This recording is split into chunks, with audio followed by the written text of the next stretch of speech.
ఈరోజు ఎన్నో ఔషధ గుణాలున్న కషాయం గురించి చెప్తానండి. ఇది చాలా మంచి కషాయము. మనం ఎన్నో రోగాల నుంచి బయటపడవచ్చు ఈ కషాయాలన్నీ తాగుతుంటే.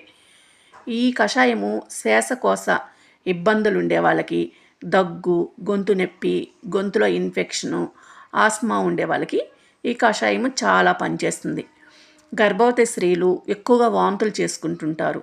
వాళ్ళు కానీ ఈ కషాయం తాగితే వాంతులు అనేవి తగ్గుతాయి.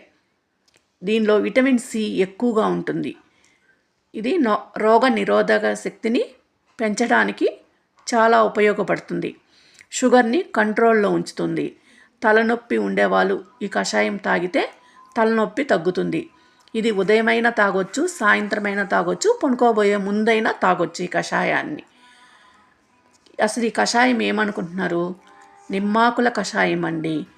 మనకి నిమ్మకాయ తెలుసు, కానీ నిమ్మాకులతో కషాయం తాగుతామని చాలామందికి తెలియదు. ఈ నిమ్మాకుల కషాయం తాగితే చాలా మంచిది.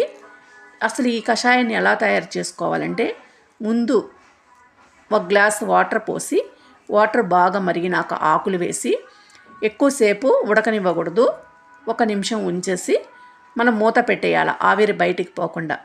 10 నిమిషాల తర్వాత ఆ కషాయాన్ని ఒక గ్లాసులోకి వడగట్టుకొని తాగడమేనండి. ఇది కొంచెం తిమ్మిరిగా ఉంటుంది కషాయము, కానీ బాగుంటుంది. మన ఆరోగ్యం మన చేతుల్లో ఉందండి. టీ, కాఫీ మానేసి ఇలాగా కషాయం తాగితే బాగుంటుంది.